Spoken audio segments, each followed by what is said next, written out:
Quaid Azam, Pot 274. It was a pity that attempt to resolve the deadlock should have thus foundered upon the old rocks of prejudice. And yet again, never was the country more prepared to accept a British offer for a settlement on its face value. The earlier declarations of the Viceroy had led the people to hope that a new beginning would be made this time. Where was the need for summoning all the party conference? They asked.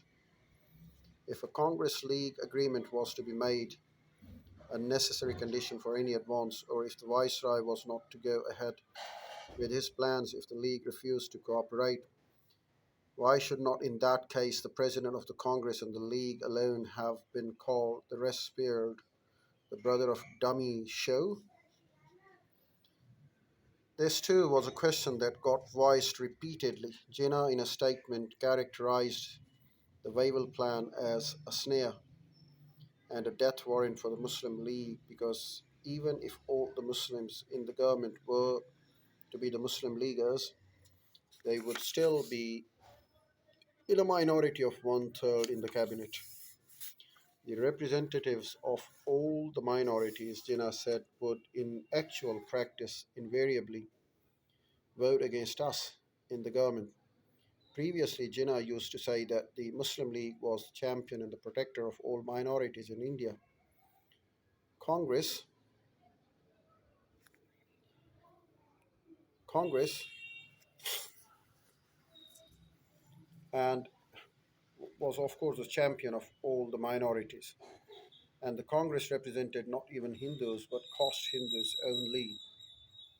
Congress not even represented Hindus but caste Hindus only. However, he now said that all other minorities, such as scheduled caste, Sikhs, and the Christians, have the same goal as that of the Congress. Their goal and ideology is of a united India. Ethnically and culturally, they are very closely knitted to Hindu society. Surely, both these assertions could not be simultaneously correct. Besides, it was asked as to how the Wavell plan would have ceased to be a snare and a death warrant, even if the League's demand for nominating all the Muslims in the cabinet from the Muslim League had been conceded.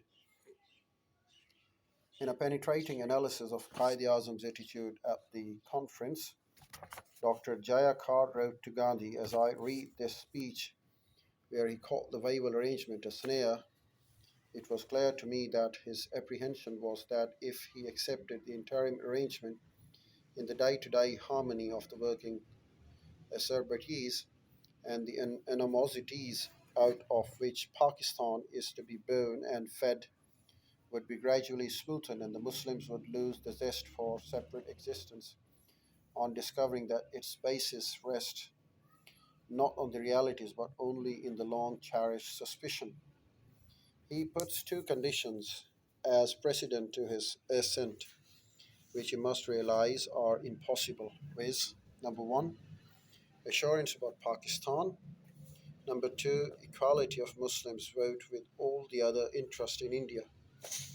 True to his habit, intensified by frequent successes, he swallows the concessions Muslims have received.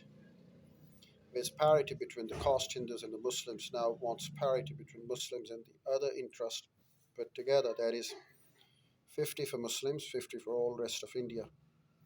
A mathematical monstrosity that 27 equals 73. That 27 equals 73.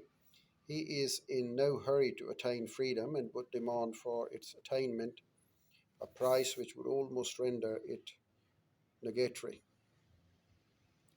The net result of the conference was to introduce the formula of caste Hindu Muslim parity into practical politics and to stereotype officially the principle